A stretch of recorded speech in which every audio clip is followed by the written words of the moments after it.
with, okay, we got to change this. We cannot be starting off with Tron while I'm commentating. I will have a hissy fit and everything. Can we start with the Pioneer match? Maybe people in the back group. As we see, let's talk about people looking at their phones. Okay, you're allowed to look at your phones currently because this is open deck list now that we're in the top 8. So the whole tournament itself, 7 rounds, has been closed deck list, and in the top 8, you get open deck list. So you can get to see the full 75 or 95 in your own cases of what your opponent is playing around. And this one should be over relatively quick, one way or another. A lot of people look like they want Legacy going on. If you want Legacy, we are back tomorrow. 5K every single round tomorrow on this channel will be the format of Legacy. So if you do like that, hit that follow button. Make sure that alarm bell is unticked so you get to know exactly when NRG goes live next. I've spoken too much. Devin, say some words. So if we are going to go ahead and start on the Pioneer side of things, we have Boros. It says Boros Control. I think it's meant to say Boros Convoke, so keep that in mind. Boros Convoke versus Monogreen Devotion. Really, all again, as we talked about in Pioneer, one of the more important things is who's in the play. So 2 seed, the Boros Convoke side of things, that Spencer is going to be on the play. Very, very important in this matchup. Really just wants to try and get under the green deck. For those of you who have not seen the Convoke deck, it is trying to put as many small creatures onto the battlefield in the form of Thraben Inspector, Voltaire, and Epicure, utilizing those particular blood tokens and clue tokens to be able to enable a card like Lethal Demolition, make a bunch of creature tokens, use those to convoke things like Knight Errant of Eos and Venerated Loxodon out, and then from there just amass this giant battlefield and kind of end the game all in one swoop. Typically, this matchup is actually kind of close. I think green is slightly ahead, which is not the norm for green devotion versus aggro, but I do think that green is slightly ahead because of the creatures that can just kind of gum up the ground, stuff like Pelucranos and Old Growth Troll. So I like green, but I think it's a fairly close matchup, and Boros is in the play. Remember Boros, not too long ago, people were calling for the ban hammer, saying that this is like Hodak. Like, that's a big claim to say that era of Magic was so dominant by a certain card, and then this deck just comes out of nowhere, starts doing really, really well. It managed to take down the European RC. You know what I mean? It's done and performed real good numbers. I love that we've still got formats in Magic that we can be innovative in. We can make new decks that come out of nowhere. I don't even think it was any. Oh, I suppose there was a couple of cards that were printed, right? It was the Knight of Eos was the kind of card that got this one. Should I say over the edge, or like at least on the radar? Having that extra sort of big Convoke card in it. So I'm a big fan of this. I'm not. I don't like when Banhammer gets thrown around a lot, but we do have a mulligan here. I think on the mono green side. Yeah, funny enough, this Boros Convoke deck, it actually kind of started as all good things do, an aspiring Spike deck, where Spike was playing it in Modern, and I kind of had the bright idea to kind of go ahead and try it in the Pioneer format. You get some small downgrades there. You get you don't have Memnite, you don't have Kuldotha Rebirth, so you get less copies of those type of effects, but still, been a very, very big presence in the metagame, and one of the decks that people need to look out for. One thing I wanted to mention and kind of wanted to bring up here, the Monogreen Devotion deck, not a deck that we typically see a lot of room for innovation. It's usually the same 60 cards. There is one little spicy one here in Grayson's deck list. Do you want to tell Chad about that one? You, Sam. It's too much of a Tron card for me. Well, it does cost, I guess I said little. It costs 10 mana. That is Olamog, the Ceaseless Hunger, which I'll be honest with you, I haven't really ever seen in the Monogreen Devotion deck. So maybe not for this matchup specifically, but I would like to see it come down. Yeah, I suppose it's taking the role of the Cityscape Leveler that kind of potentially see one on the board, one in the main. But because it's an artifact, you can keep that one in the main, kind of fetch that with the Khans. So having this one in the main, again, it's a cast trigger. So even if it gets counted, 2 things get get exiled, and then if it hits the battlefield, it's really hard to get off the battlefield. As we speak about flooding the battlefield here on the left of your screen, Spencer putting so many permanents on the battlefield, potentially have one of these big turns next turn.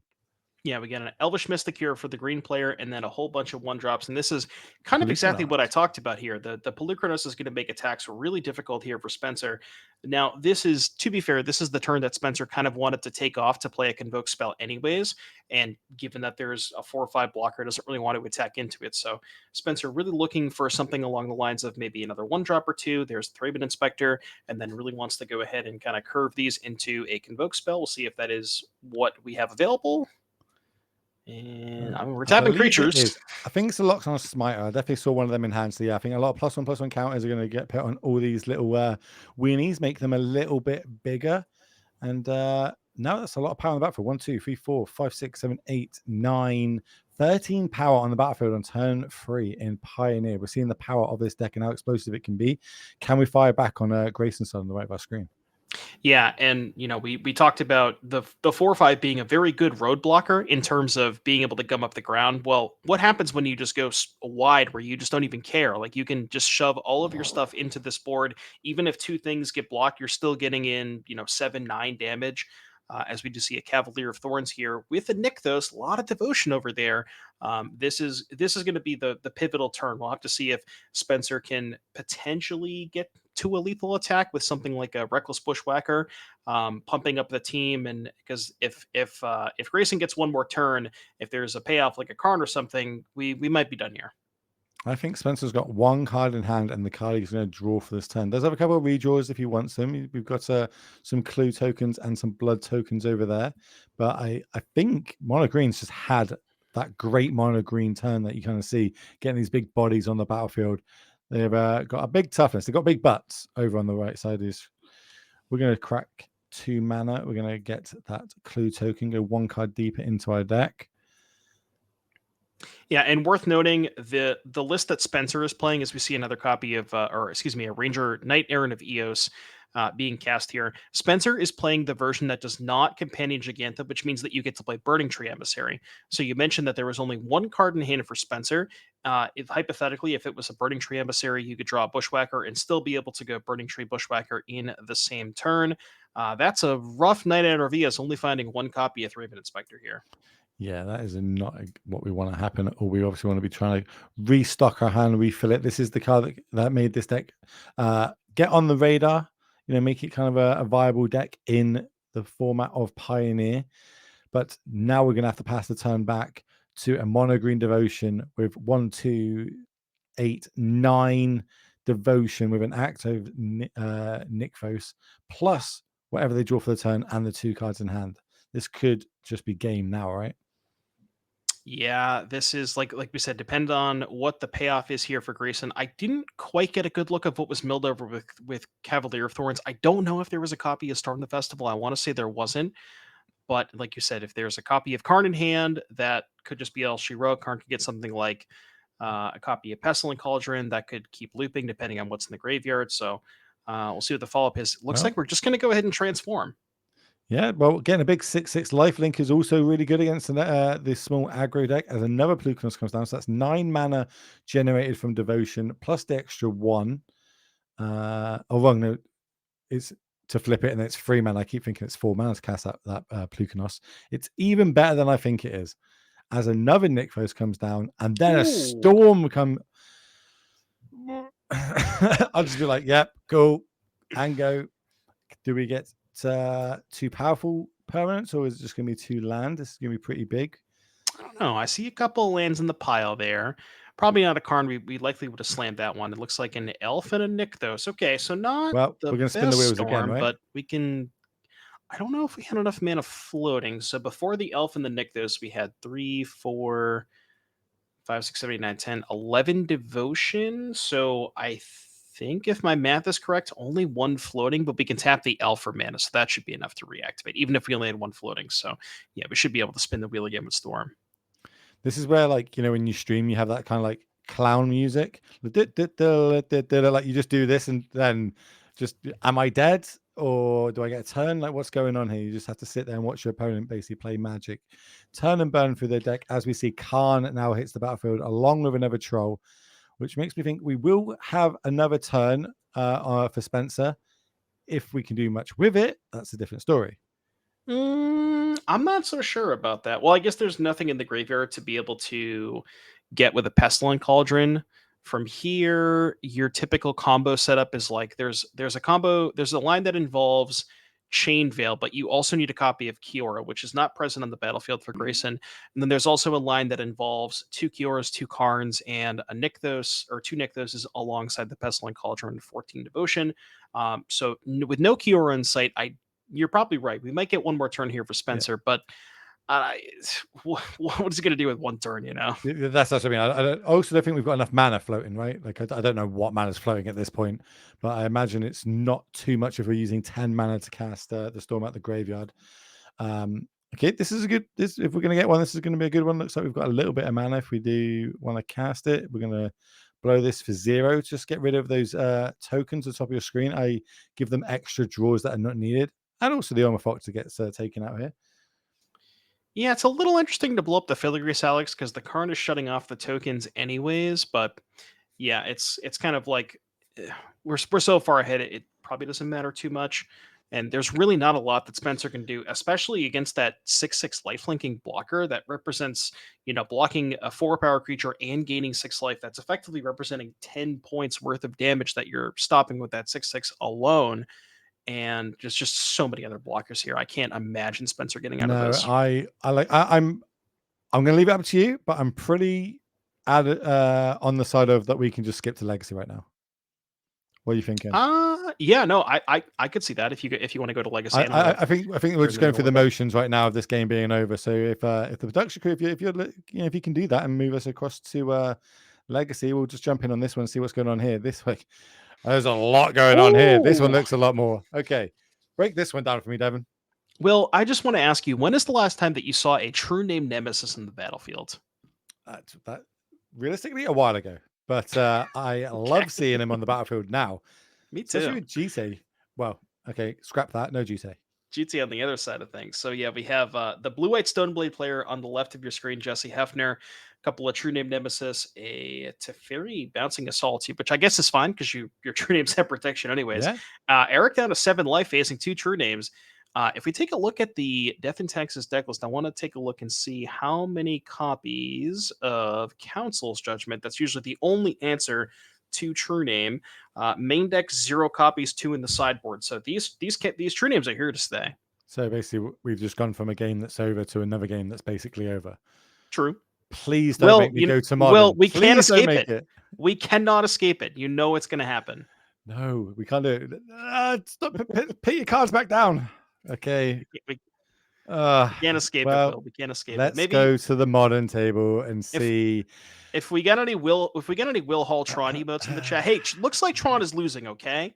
Hey, look, I'm not saying I've got favorite in this matchup at all. All I'm saying is the Jeskai Breach deck looks like they're going off right now. A bit of mana is floating, a couple of creatures on the battlefield, and yeah, it looks like we're comboing off. At least I think that's what's happening. There's a lot of opponents just got taken off the battlefield. Yeah, I think we were floating mana with the Saga. There's still mana floating. I'm assuming that's what those dice represent, right? Yeah, so I also believe confused. There's no like looks like relics have been cracked at this point. Okay, Breach is now being cast. Okay, Breach 2 blue. There's a grinding station in hand, and the Mox Amber is right there. I have to imagine this is probably lethal. Well, let's see them play out. Just in case, let's just see if the Breach player does manage to beat the Tron player. Let's yep. Go. Yeah, so again, no favorites. No favorites.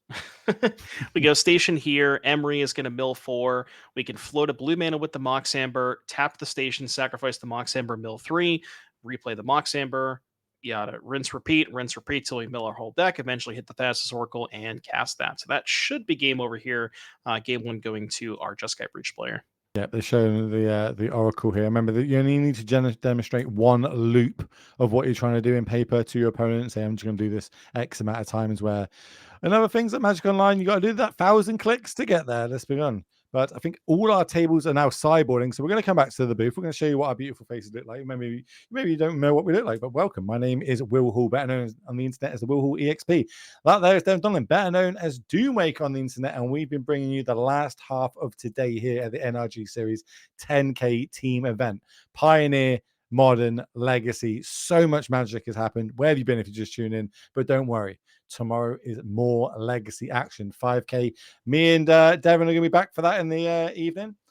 Definitely evening my time. It's getting a little late here, but this is the sacrifices we make to bring you guys at home this beautiful content here. Devin, we're not going to go straight into it, but I do want to know what's been your highlights so far this weekend. Potentially, we're going to see more highlights in the next couple of games. But what's been the super highlight so far? I would have to say the match, the Yawgmoth match that we watched, that one game where it was Yawgmoth versus Breach and both players were kind of top decking. That was a really fun match to watch. Yeah. Both it was haymaker after haymaker. That was probably the moment that stands out to me the most. What about you? Well, that one, I was going to say that one. That's going in the archives. I'm sure that's going to get played multiple times on this channel in between rounds and potentially on YouTube. That was such a good game to watch, commentate on. I love it. I did like the surgical, all the red sources out of their deck in Legacy. I'm kind of a sucker for that sort of that format, and then they still lost the game, but that was pretty cool to see. I enjoyed that. So chat's now trolling me about how I take my tea after you broke the news to them that I don't drink tea when I told you that in confidence. So that's quite awkward, but don't worry about it. We're still friends at the end of the day, aren't we, Devin? Thank you. I appreciate it.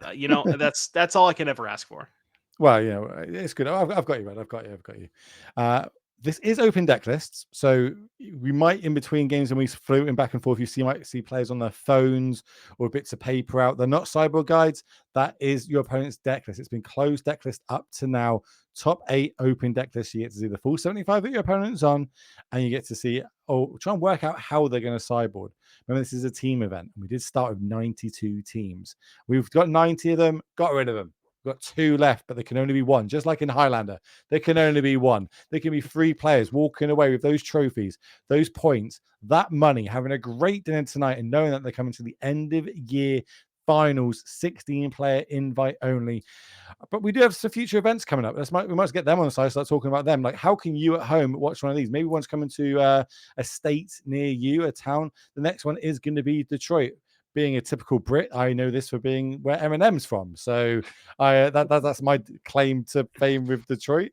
But that is going to happen in August 12th to 13th. And that is going to be modern 10K, followed by a Pioneer 5K on the Sunday. The next event after that is going to be in Indianapolis. Again, no place I've never been, but it's going to be in October 14th and 15th, Pioneer 10K team. Another team event. Love it. Team event on that Sunday. And that is going to be 10K again. More invites on the line. And then the third place is going to be, I keep saying this just sounds like someone's name. I swear you guys are trolling me and just making up these places. But Madison in November 25th, 26th. That's Thanksgiving weekend, I believe. So modern on the Saturday, that's 10K, followed by a Pioneer Chaser of a 5K. If these are going to be somewhere close to you, you should make sure you get down to these, because then you get beautiful people like me and Devin commenting on your matches. You get to show us how good you are at Magic, and not only that, everybody at home. I think the players are shuffling up. I'm getting little inklings of potentially the Legacy seat might be ready to go. You happy with that, chat? We start off with a little bit of Legacy. Stoneblade versus Death and Taxes. Stoneblade 1 game up. And yep, Death and Taxes are starting off with a Mother of Runes here. No Tron will, right? I'm not saying I picked this matchup. This is what the production put forward to me, and that is a Piffy Needle here. We'll see if we can get a name on what that's naming for you all at home. I have a rough idea of what it might be naming. Probably that. I would guess the Mother of Runes is on the battlefield. I guess it kind of depends on what's in Jesse's hand. If there are multiple copies of Swords to Plowshares or something, and you want to, if we see the Mother of Runes attacking, I think that's probably a dead giveaway. This isn't something I've just thought of, but people in chat are saying Mum, Mother of Runes, etc. Like, there's only one Mum in Magic, right? And that's Alice Norn. We can't be calling this one Mum as well. Alice Norn's the one and only mummy.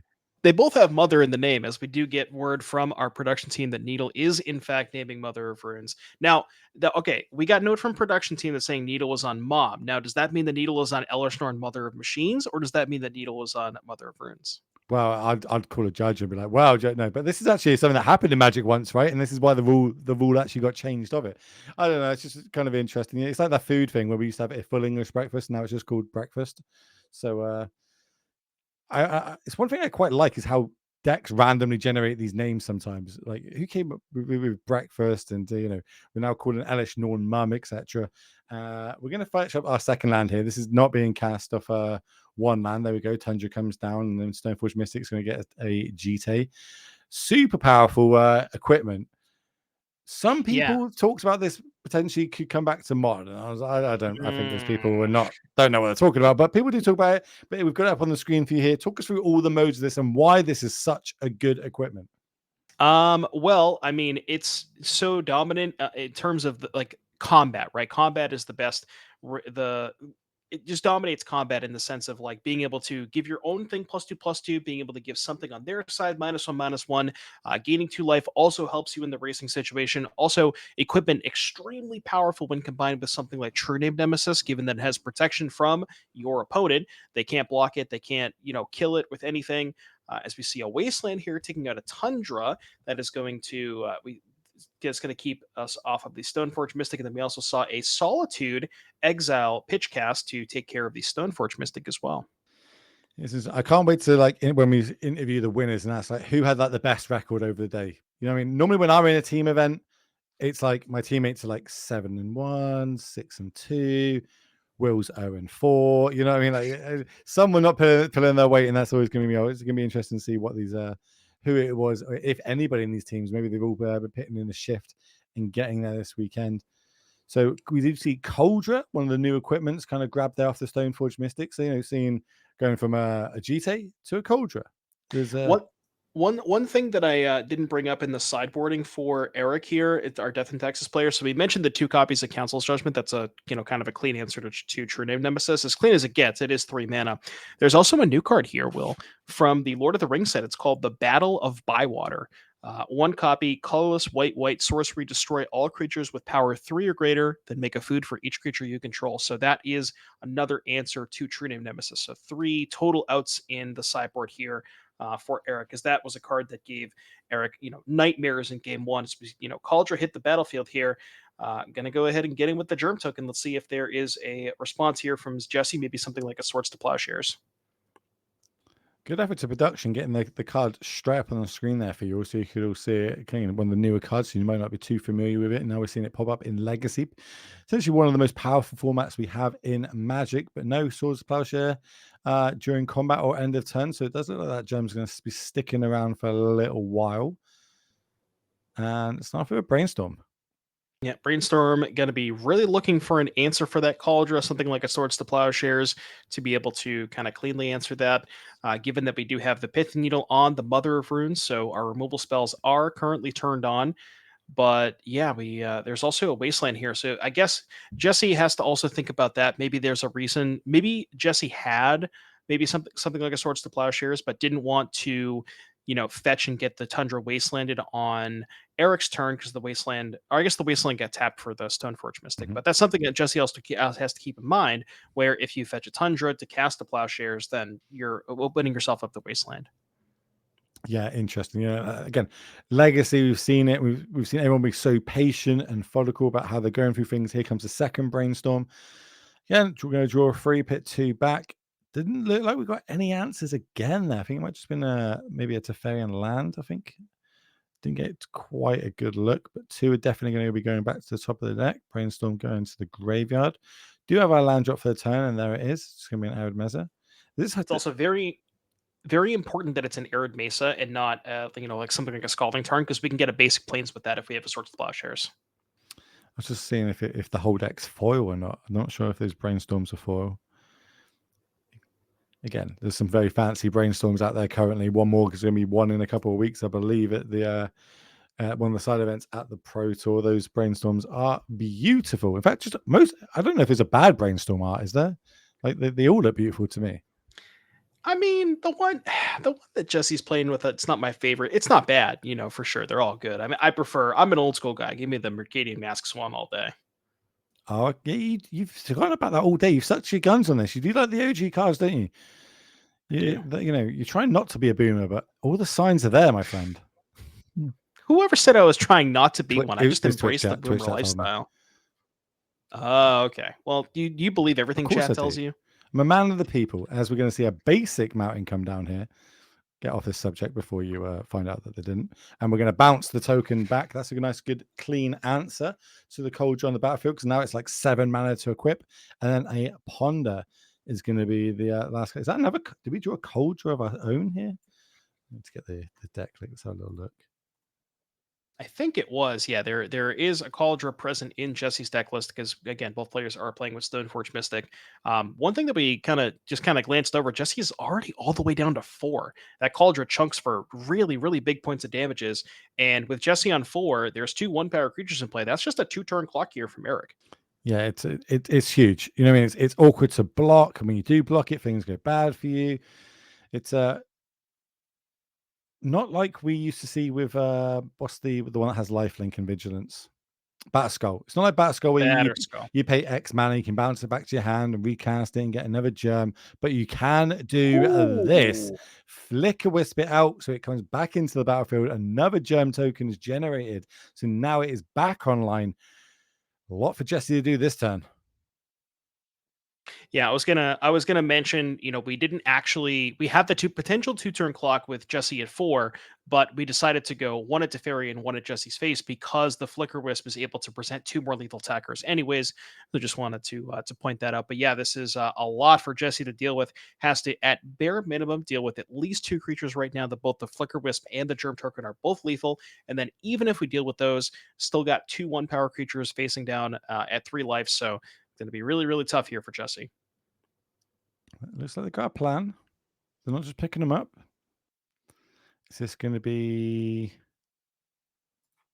okay? It's a fairy. Bounce the token again. Step 1.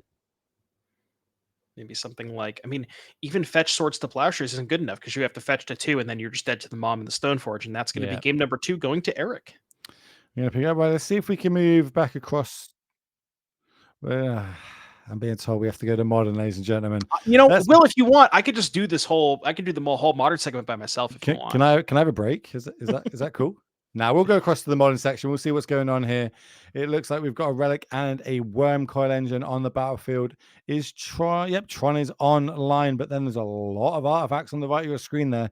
Those constructs are big. 1, 2, 3, 4, 5, 6, 7 sevens. If my math is correct. Sounds about right. 1, 2, 3. Yep, 7 sevens. Now, constructs being big, they can attack past the worm coil, but worm coil is very good at being able to trade for at least 2 of those, because you can trade for 1, given that the worm coil has death touch, and then the 3/3 it kind of splits into 2, 1 death touch, 1 lifelink, and then the other 3/3 death touch can trade for another construct token. So that's going to be kind of a little bit hard to grind through that worm coil, and as we talked about before, Haywire Might has the additional text on it where it says non-creature. So unfortunately for Matthew, cannot exile the worm coil with the Haywire Might. Really wants to find something like maybe a Teferi Time Raveler, but we don't really have enough mana for that either. Yeah, but the good thing is it's not really being bounced. It's not really attacking though, is it? This worm coil, like it's definitely on defense duty, so to speak. We're going to see the Haywire Might's going to try and take out this relic here in the upkeep. Try and get him to use the mana on their turn, and yeah, it's going to get cracked. We're going to exile him. We're going to get an extra draw, as well as I believe, is it Scavenger Ruins? Is that what the land's called that also exiles a graveyard? Scavenger Grounds, yep. Scavenger Grounds, yeah. So multiple ways, and potentially the combo is going to be shut off in this. Maybe we do have to go with the kind of beatdown plan here.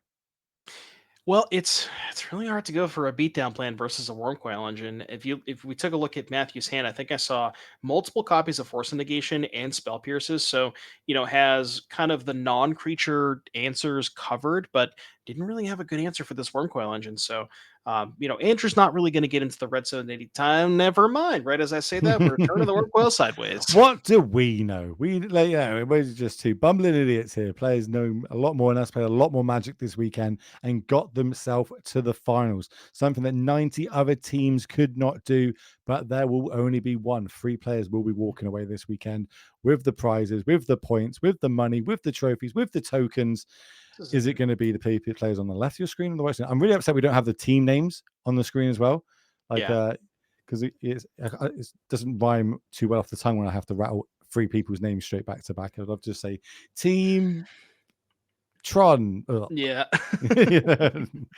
This is kind of an ambitious attack here for Andrew. So, funny enough, Andrew goes to 21 off of the attack. You'll notice there's 3 constructs and there's 6 artifacts. 3 quick maths, Will. What is 3 times 7? 3 times 7 is 21. All right. So, Force and Negation going to take care of the O Stone. We have a lethal attack here for Andrew, even after the Worm Coil connected.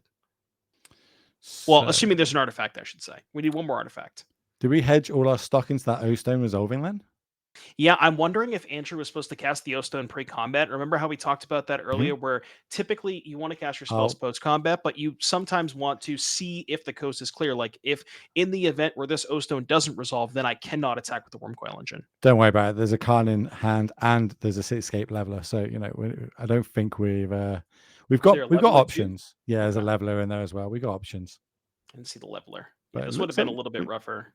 We're going to go We're going for the Karn, though. Interesting. I believe there was also a copy of, I don't know if there was a second force. I thought I saw one, but I think it might just be, I think the leftovers are Spell Pierce, Breach, One Ring. So yeah, I think no second force here. So that's looks like it's gonna resolve, and we're gonna tick it down, go to our sideboard. What do we want to get here? Bridge? Could get something like Bridge. I'm looking to see if there's any copies of Engineered Explosives. That one might be one of the better ones. That or Ratchet Bomb to be able to clean up all the constructs. There's a ring in there as well. There's a ring. Okay, we could do that too. Well, giving us protection from everything's pretty good. Doesn't stop the combo, which we've spoke about multiple times so far. But being able to give yourself protection for everything for the turn is pretty good. Then you get to untap again. The Khan would not survive though, right? Because the Khan does not have the text U on it. Correct. Yeah, so looking at the sideboard here for Andrew, there are no copies of Engineered Explosives and no copies of Ratchet Bomb. So the only thing that we can really get here to survive is that ring. I don't really see any other option. I guess the Ensnaring Bridge, that could be option number 2. And that's the one that we're going to go for. Here it comes.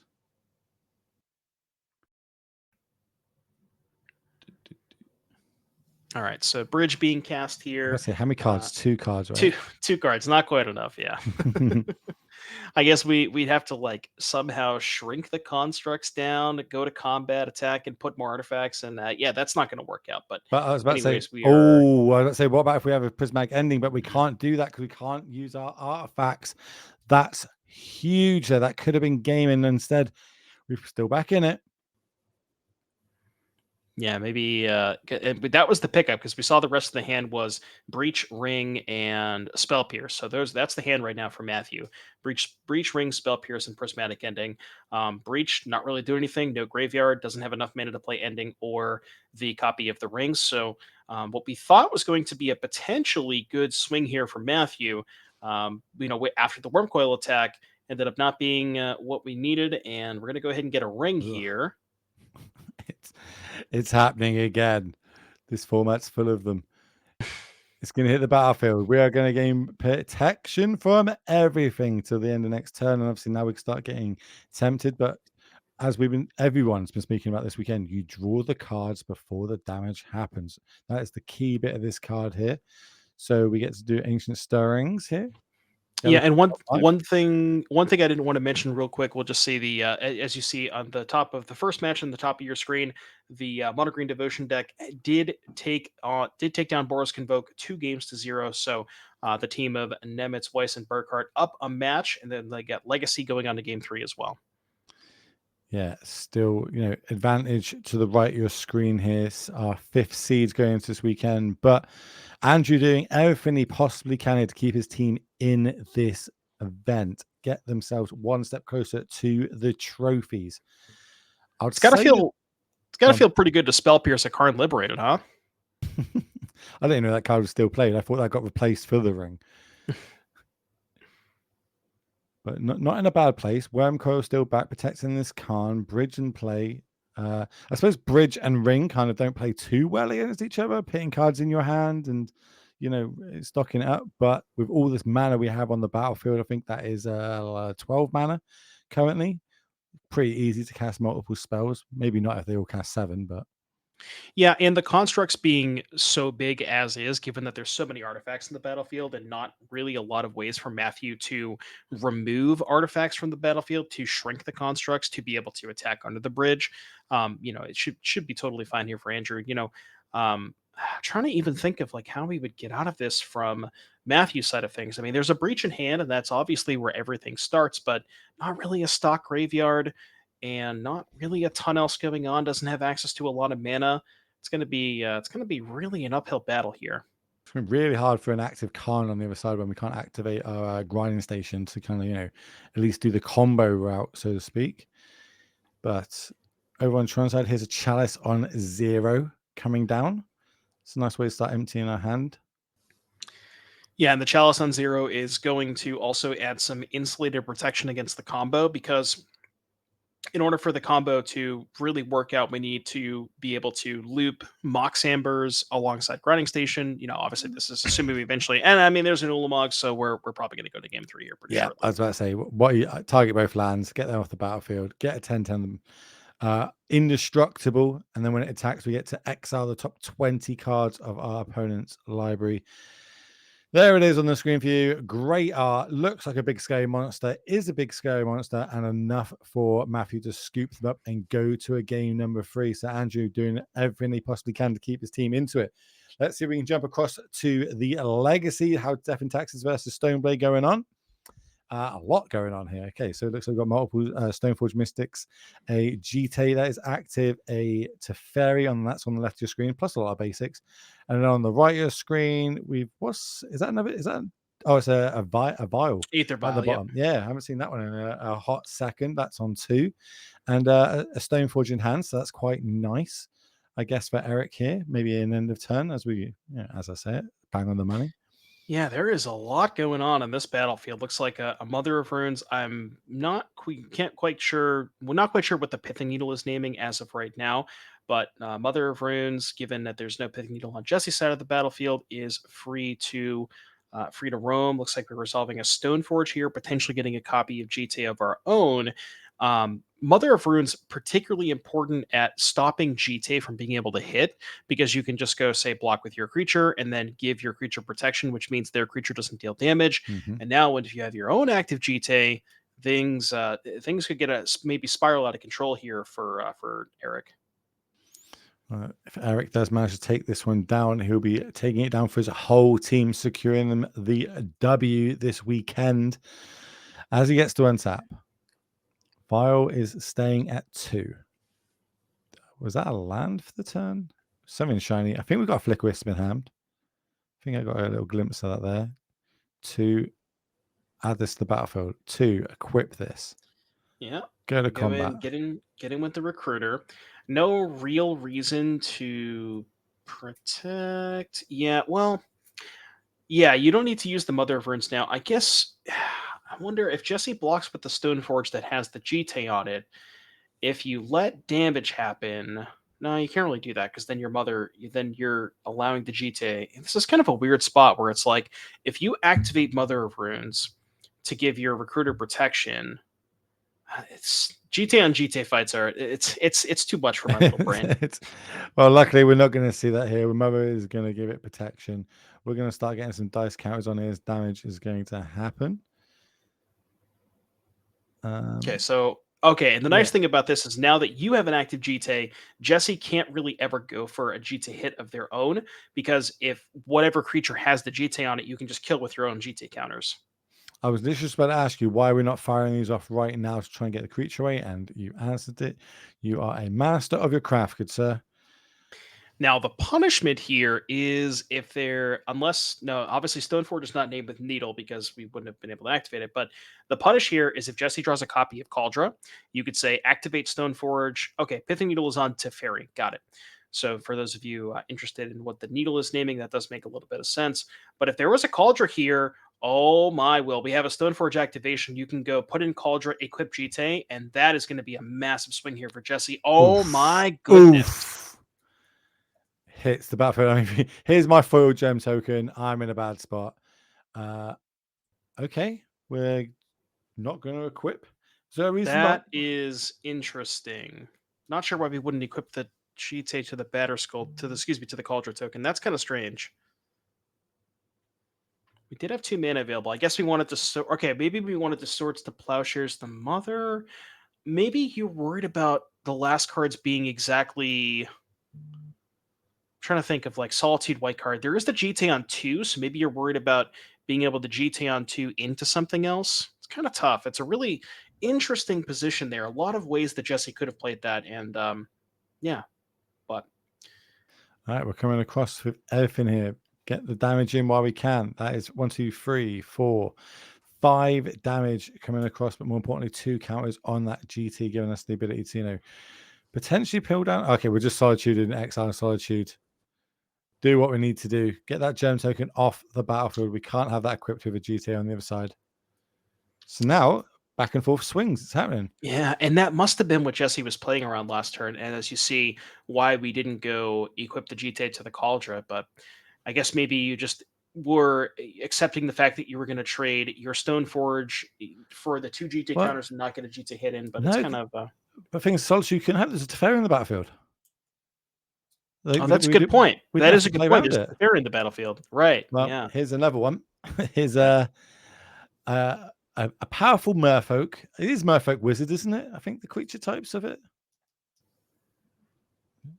Merfolk Rogue. So unless it got errated to a different creature type, I'm not sure. But no, Merfolk Rogue comes down, but more importantly, protection from a chosen player. So that is going to be replaced with the words Eric if it was an online game. And coming down is we've seen this one in Pioneer. Haven't seen it too much in Legacy, but that is going to be able to exile, more importantly than just destroy, exile that GTA on the other side of the battlefield. And if it does get removed, they'll get themselves a XX illusion token, which will be a 2/2. Sky Cave Apparition being the card that is on the screen for you. Again, beautiful art. The art on cards they're just so good. Really, I literally love looking at Magic art, let alone playing with them. Yeah, the Skyclave on GTA is massive there. The GTA on GTA fight, it really all comes down to who has GTA advantage. And now not only does Eric have a GTA on 2 counters, but now Jessy doesn't even have a GTA. And if the Skyclave Apparition were to get removed from the battlefield, as you mentioned, it's not like typical Oblivion Ring type effects. You don't get the card back. You just get a random 2/2. One thing I do want to note is the Aether Vial that's just been slightly moved out of screen there has got 4 counters on it. We're ticking it up to get this Yorion in play. Next turn, it'll get its 5th counter, so we can vial in a Yorion and flicker a lot of good cards that we have on the battlefield. That's a good point. Yep. So the Vial is slightly off screen. I think it's at 4 right now. Yeah, it's at 4. So in our upkeep, it will go to 5. That's what I mean. I just want to make sure that we've done nothing with the Vial for the last 2 turns, right? We ticked it up to 3, didn't do anything. Ticked it up to 4, didn't do anything. We're definitely ticking it up to 5 for this Yorion. I believe that's the game plan. Right. And oh boy, once that Yorion enters the battlefield, we're going to be able to flicker the Recruiter to get an additional card, flicker the Stoneforge Mystic to get another equipment. We can, reset the Needle if we want to. We can Skyclave something else. This is going to be a rough one. And the Yorion. So the weird part about this game, as we talked about the GTA advantage, True Name Nemesis is able to prevent a GTA attacks from Eric to happen because protection. But the Yorion has flying, so the Yorion can kind of fly over the True Name, and Yorion can wear a GTA just as good as the next creature. Oh, can it? Oh. Game Store, this is Legacy. So much to go on. And if you do enjoy this, ladies and gentlemen, remember tomorrow, all day long on this channel, will be a Legacy 5K. So make sure you hit that follow button and make sure you stay tuned tomorrow. If that's the format that you like to see, I'm personally hoping I see some Infect tomorrow. Like I just haven't. If any format it can be playable in, it's gonna be Legacy. As we see, Prismatic Ending is going to be flashed back from this Snapcaster Mage, and then the GT is going to deal with the Snapcaster Mage while it is on the stack. And yep, so that's 2 GTs exiled for both players now. But Vial quickly ticks up to 5. We can't see it on the screen, but yeah, definitely we knew where Eric knew where he was going with that one. Don't want to miss that trigger there. Drew for the turn. Didn't get a good look what it is. Might have been a Swords. I like how there's just 2 Wastelands chilling in play versus the 5 basics on Jesse's side of things. Magic 101. Animate this. Play this. Put this into play. Trigger. I would like to flicker These 3 cards, please. Just everything. Yeah, we're not going to Do you, bother do you do the recording. vial as well here to try to reset it? Because we're not casting anything else on 5.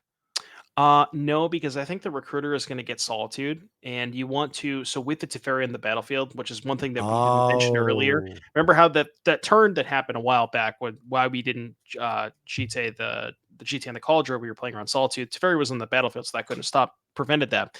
But if you keep the vial on 5, you can actually have the ability of Solituding on Jesse's turn, even through the Teferi. I like it. I like it.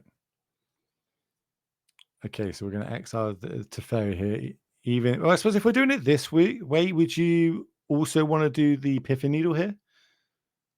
Potentially name Stoneforge or the Cauldron?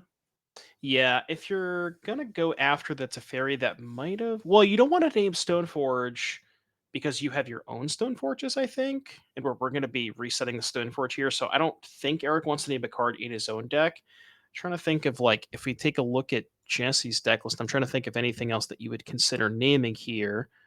Just pull this up real quick, because players do have access to deck list. So Yeah. I mean, I guess you could maybe name Batterskull? I don't really know. It's kind of tough at that point, but I guess you're preventing futures Teferis from happening too. Yeah, I suppose that is a point. You know, obviously Jessy kind of fight. It looks like it feels like they're fighting an uphill battle right now. Not completely out of it. You know what I mean? Some super powerful cards sitting there on the battlefield, but on the other side, this Yorion is literally turning the corner, getting more cards in our hand, resetting everything on the battlefield, taking things off the other side of the battlefield. But we've seen so many times already this weekend how games can turn so quickly with the right top decks. Yep. And we see. So the pickup is that a Cauldron and a Stoneforge? Yep, Cauldron and a Stoneforge.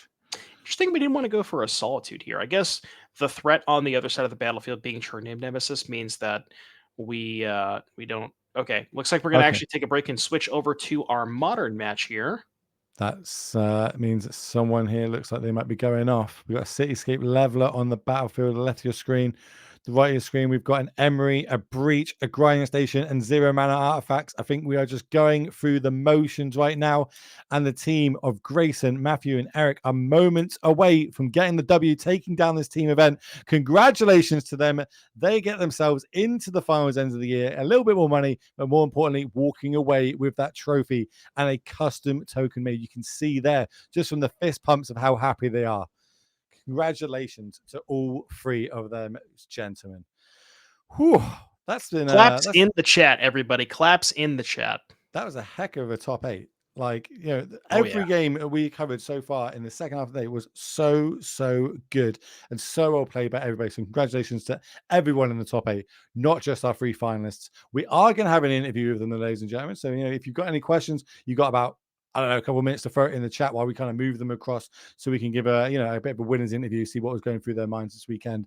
But now I do get to ask you, Derek, what is the highlight? There can only be one. You get to choose it. The responsibility is on you.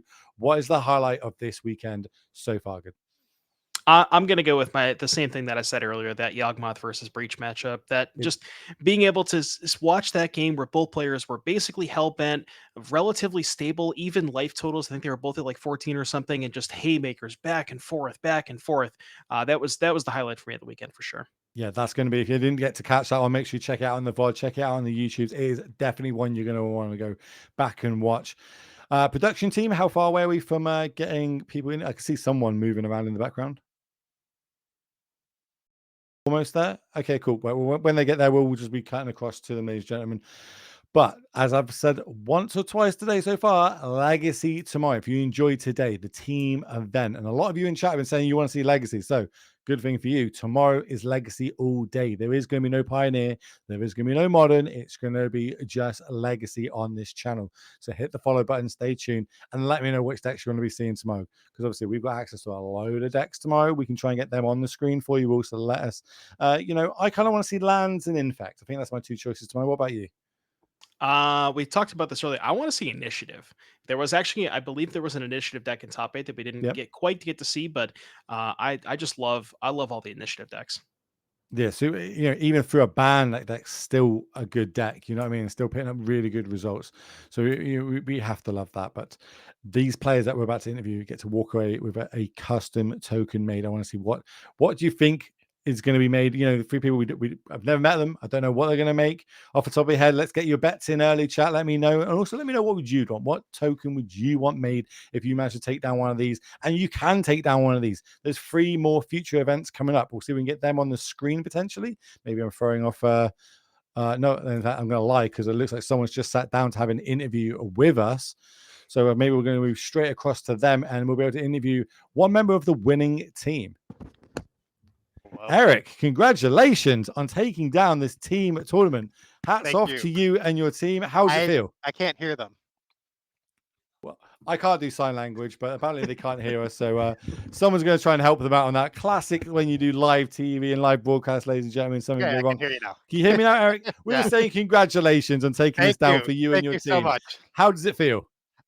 Honestly, it feels unreal.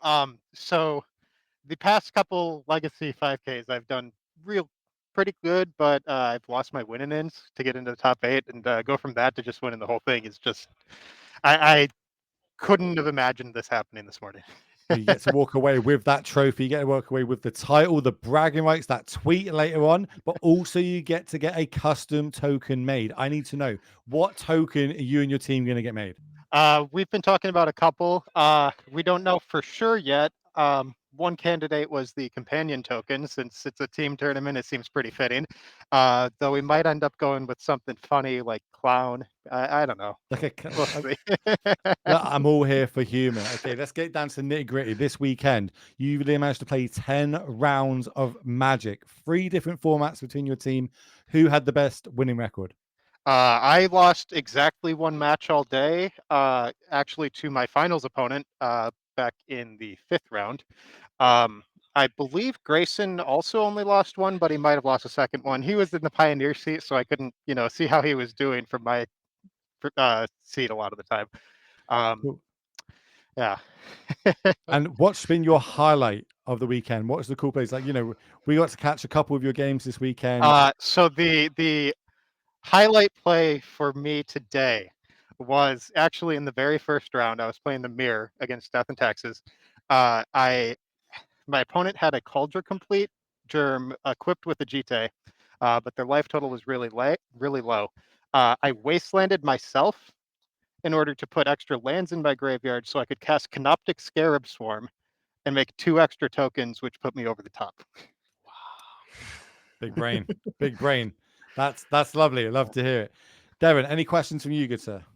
Well, I wanted to talk about the finals here. We watched a little bit of Legacy on the NRG series, and I'll be honest with you, I have not seen a true name Nemesis in at least about 3 or 4 years. Talk to me about the finals matchup. Do you play against a lot of true name Nemesis? Yeah, it's been a bit since I've seen True Name outside of today. Like I said, I did play against my finals opponent earlier today. He actually got me in that match with multiple True Names in both games that he won. He also did that in game 1 of the finals, but it looked like I had 3 sideboard cards ready for True Name Nemesis. I had 2 copies of Council's Judgment and the Battle of Bywater, one of the new cards from Lord of the Rings. So I felt pretty prepared, though True Name's definitely a card that can still just get away from you and steal games. Absolutely. The only other question that I wanted to ask you is about the what of in the main deck, the Canoptic Scarab Swarm. This is one that we've seen a few players play over the past couple of legacy events. Talk to me about this card. How is it overperformed, underperformed? Do you like it? It's been incredible. Shout out to XJ Cloud for putting it on my radar. He was playing it 2 weeks ago in his top 8 finish at the NRG Mundelein 5K. He said it was great. I'm like, okay, I'm buying one, and it was fantastic. I was never unhappy to have it in my deck. It's paid The off. floor for me today on that card was, I believe, 3/1/1s. Most decks in the format play fetch lands, and it triggers off of lands. So, yeah, Perfect. It's good. It got you there. It got you to the final. It got you the trophy. 92 teams this weekend. Your team is the only one that can say that they are the winners this weekend. Get themselves all the prize money. Get yourself a good dinner tonight. But more importantly, we'll be seeing you at the end of the year with your friends in that 16-player invite-only 25K tournament. And if you manage to take that one down, you'll be able to get yourself a direct invite to the Pro Tour. How does it feel to be put in such a small field with such a honestly, high prize? it feels absolutely unreal as a player up to this point who has only played Legacy as my exclusive format since about 2015, 2016. I never really expected to be in this position where I could qualify for a large event. I feel very lucky to be in this position, but I'm also gonna have to figure out what I'm gonna play because I've spent no time on Modern or Pioneer. Well, you're going to have to put the work in, my friend. That prize is definitely worth it. Any shout outs, any last words you want people to hear before we go? So I already gave a shout out to XJ Cloud. I also want to shout out Akaleth, Luanil, Static Gripped. All of them have been very helpful for me developing as a D&T player. Couldn't be more happy to have them. And then shout out to the Nerdbirds as a whole. Well, that's the last one. What was your team name? We didn't actually have a team name today. I'm part of a larger group. Yeah, winners. I guess Straight up winners. That's the team name. We'll see. Winners. We'll see what our token is, and we'll just retroactively call it that. All right. Well, one last virtual high five. Congratulations. Cheers for you for taking this down. You and your team. Go and have a real good evening and celebrate it. Appreciate it. That one. No, have a good one. We're going to start ending the stream, ladies and gentlemen. So again, as we spoke about, we started with 92 teams this weekend. Times that by 3. That's 270 odd players. Something. I don't know. I'm not gonna mess. It's been a long day. It's like 3 a.m. for me. It's been a lot of players. We whittled it down to the final 3. They managed to walk away with those trophies. It's been such a sick tournament. Devin, I couldn't ask for a better co-host on this. You've carried me through the whole evening, my friend. Thank you very much. NRG, thank you very much putting these events on. And there's more tomorrow. It's Legacy tomorrow. More rounds of it. So make sure you stick around for that. That's it from us, I believe. Devin, anything last to go before we shut off the stream? High five. You want to try to do the high five? Okay, cool. I've been trying about this one. We're trying to do this virtual high five off stream. We're going to try and do it on stream. This is for you, chat. 1, 2, 3. It still sucks. Pretty good. That was pretty good. Sucks. It's pretty we'll good. try again tomorrow, ladies and gentlemen. I hope you all have a good evening wherever you are in the world, and we'll speak to you tomorrow. Bye.